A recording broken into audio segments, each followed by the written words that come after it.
নির্বাচনই হচ্ছে একমাত্র পথ যার মাধ্যমে আমরা গণতন্ত্রের ভোট করতে পারি, এবং সেটাই আমাদের ফুটবলকে বলুন, ক্রিকেটকে বলুন, ক্রীড়াঙ্গনকে বলুন, সাংস্কৃতিক অঙ্গনকে বলুন, সুশাসন প্রতিষ্ঠা করার ক্ষেত্রে বলুন, সর্বক্ষেত্রে সেটাই হচ্ছে একমাত্র পথ যেখানে আমরা সামনে এগিয়ে যেতে পারি, আমাদের ভবিষ্যৎ প্রজন্মকে আর সামনে থেকে নিয়ে যেতে পারি। আসুন আমরা সেই লক্ষ্যে আজকে আবার নতুন করে আমাদের আরেকটা সংগ্রাম শুরু করি।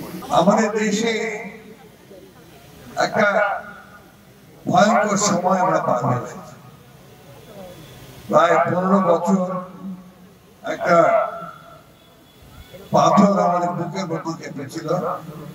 সেই পাথর আমাদের সমস্ত প্রতিষ্ঠানগুলোকে দানবের মতো সব ধ্বংস করে ফেলেছে। এই খেলার মাঠগুলোকে ধ্বংস করে ফেলেছিল। এই ঠাকুরগাঁয়ের খেলার মাঠে আমার ব্যক্তিগত স্মৃতি অনেক অনেক, সেই সব বলে আমি এখন সময় নষ্ট করবো না। শুধু এটুকু বলতে চাই, এই মাঠের সঙ্গে আমার সম্পর্ক ছিল অঙ্গাঙ্গী ভাবে জড়িত। আজকে আমি ধন্যবাদ জানাতে চাই আমাদের সেই সমস্ত ছেলে মেয়েদেরকে যারা এখানে ডিসপ্লে করেছে। অত্যন্ত চমৎকার ডিসপ্লে হয়েছে, খুবই সুন্দর। আমি স্কাউট এবং গার্লস গাইডের ছেলে মেয়েদেরকে ধন্যবাদ জানাতে চাই। আমাদের তরুণেরা, আমাদের ছাত্ররা যেভাবে একটা ছাত্র জনতার অভ্যুত্থান সংগঠিত করে আমাদেরকে নতুন বাংলাদেশ নির্মাণ করবার একটা সুযোগ সৃষ্টি করে দিল, সেই সুযোগটা যেন আমরা গ্রহণ করি। শুধু রাজনীতির ক্ষেত্রে নয়, সেটা আমরা সর্বক্ষেত্রে, খেলাধুলা, সংস্কৃতি, আমাদের জীবন, সামাজিক জীবন, শিক্ষা ক্ষেত্রে, স্বাস্থ্য ক্ষেত্রে, সর্বক্ষেত্রে যেন আমরা একটা নতুন বাংলাদেশ দেখতে পাই। আমি আজকে আমাদের সঙ্গে যিনি এসেছেন এখানে,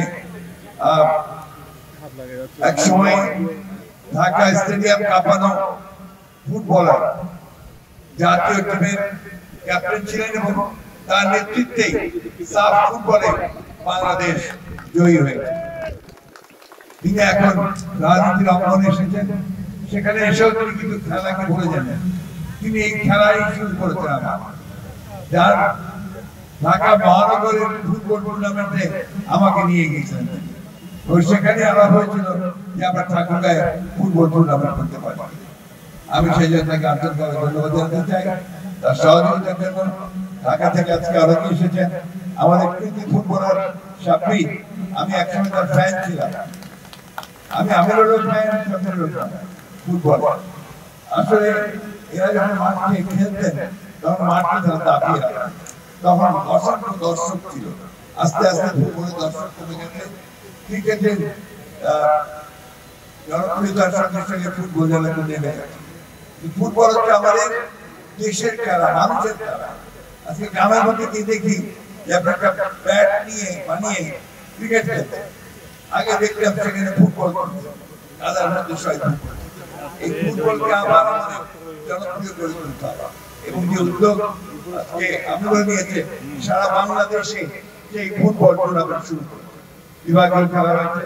এবং একটা ইউনিক ব্যাপার, একটা রাজনৈতিক দল সে আজকে নেতৃত্ব দিচ্ছে ক্রীড়াঙ্গনে এবং সারা বাংলাদেশে এই ফুটবল টুর্নামেন্ট শুরু করেছে। আমি ধন্যবাদ জানাতে চাই আমাদের ভারপ্রাপ্ত চেয়ারম্যান জনাব তারেক রহমান সাহেবকে, তার প্রত্যক্ষ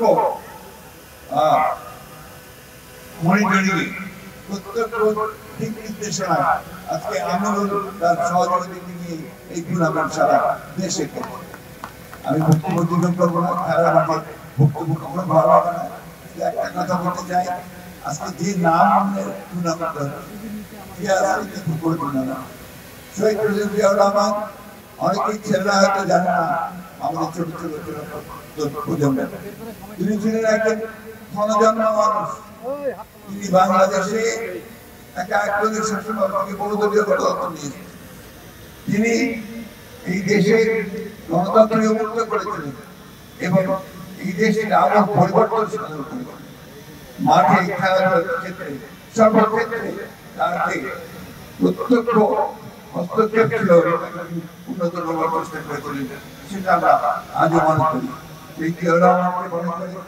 আসুন আমার দেশের একটা এবং আমাদের বর্তমান নেতা জনাব তারেক রহমান যিনি আমাদের নেতৃত্ব দিচ্ছেন এই যে পরিবর্তন এই যে নতুন আগমন এইখানে তিনি সক্রিয়ভাবে নেতৃত্ব দিয়েছেন এই সবাই তাকে আন্তরিকভাবে ধন্যবাদ কৃতজ্ঞতা